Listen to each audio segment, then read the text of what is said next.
मेरा नाम सागर है। मेरा ताल्लुक़ सियालकोट से है और मैं अपने माँ बाप का इकलौता बेटा हूँ। वो लड़की मेरी कज़न थी।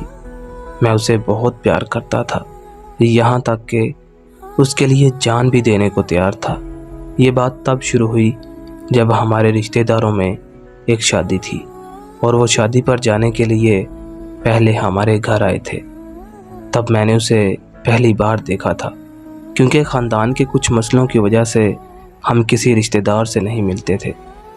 लेकिन अब कुछ मामला ठीक हुए थे तो वो हमारे घर आए थे। उन्होंने हमारे घर 2 दिन रहना था। जब मैंने उसे देखा तो वो मुझे बहुत अच्छी लगी। मैं उससे बात करता लेकिन वो सही तरह मुझे जवाब नहीं देती थी। लेकिन फिर आहिस्ता आहिस्ता वो मुझे सही जवाब देने लगी और हम अच्छे दोस्त बन गए।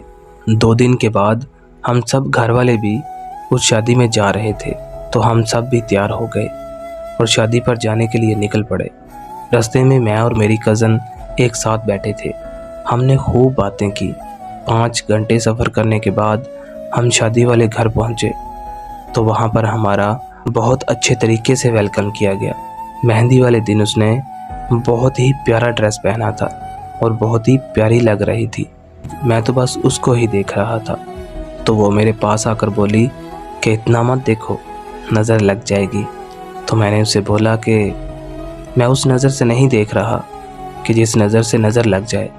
फिर सब डांस करने लगे और मुझे तो डांस बिल्कुल भी नहीं आता था और वो मुझे बार बार कह रही थी कि आप भी करो, आप भी करो। उसके इस तरह करने से मुझे गुस्सा आ गया और मैंने गुस्से में उसे एक ज़ोरदार थप्पड़ लगा दिया और वो रोने लग गई। मुझे उस वक़्त पता ही नहीं चला कि मैंने क्या कर दिया। वो सब कुछ छोड़कर एक कमरे में चली गई और रोए जा रही थी। तो मैं भी उसके पास गया और उसे माफ़ी मांगने लगा कि प्लीज़ मुझे माफ़ कर दो, मुझे नहीं पता चला कि मैंने क्या किया। तो उसने मेरी तरफ देखा और मेरे गले लग गई और बोला कि अगर आइंदा से ऐसे किया ना तो मैं कभी आपको माफ़ नहीं करूँगी। उस वाक़या की वजह से मुझे उससे बेपनाह मोहब्बत हो गई और जब शादी का आखिरी दिन था तो मुझे बुखार हो गया। उसने मुझे मेडिसिन दी तो मैंने उसका हाथ पकड़ लिया और बोला कि मेरे पास बैठ जाओ, और मैंने सारी रात उसका हाथ ना छोड़ा और वो मेरे पास ही बैठी रही। अगले दिन शादी ख़त्म हो गई और हमें वापस जाना था। वो भी कुछ देर के बाद अपने घर वापस चले गए और हम भी अपने घर वापस आ गए। जब वो घर पहुंची तो उसने मुझे मैसेज किया कि अब तुम्हारी तबीयत कैसी है। तो मैंने बोला कि अब तुमने पूछ लिया है तो अब ठीक हूँ मैं। इस तरह हम बात करने लगे। हम सारी रात बात करते लेकिन फिर भी हमारी बातें ख़त्म ना होती।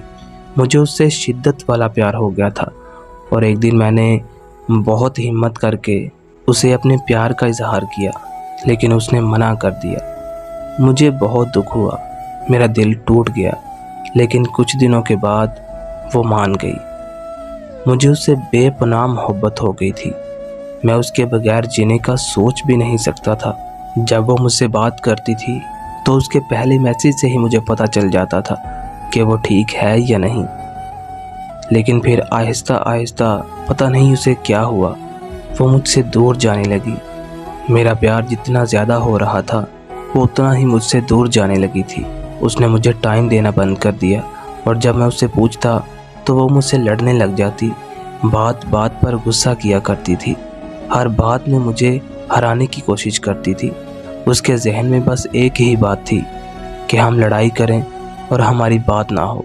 इस तरह वो लड़ाई करके कई कई दिनों तक मुझसे बात ना करती और मैं उसे याद करके रोता रहता, लेकिन उसे इस बात का कोई फ़र्क ना पड़ता।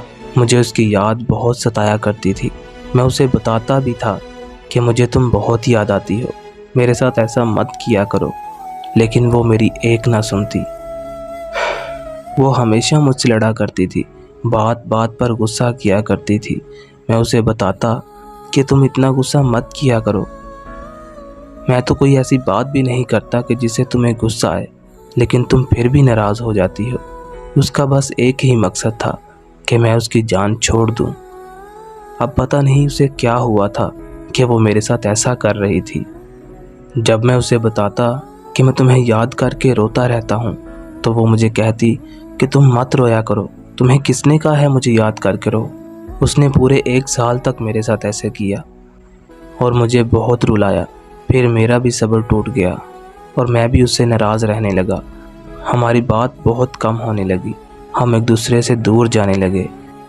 मैं तो जैसे मर रहा था, लेकिन उसे कोई परवाह नहीं थी। हमारे अख्तलाफात इतने ज़्यादा हो गए कि अब हम बात भी नहीं करते। हम एक दूसरे के बगैर 1 मिनट नहीं रहते थे, लेकिन अब ज़िंदगी भी गुजार रहे हैं। हकीकत बात तो ये है कि प्यार का इजहार पहले मैंने किया था, तो सज़ा भी मुझे ही मिलनी थी। और अब मुझे नसीहत हो गई है कि कभी किसी से सच्चा प्यार नहीं करना चाहिए। लोग कदर नहीं करते। मैं आज भी उसे बहुत याद करता हूँ, लेकिन उससे कभी बात नहीं हुई।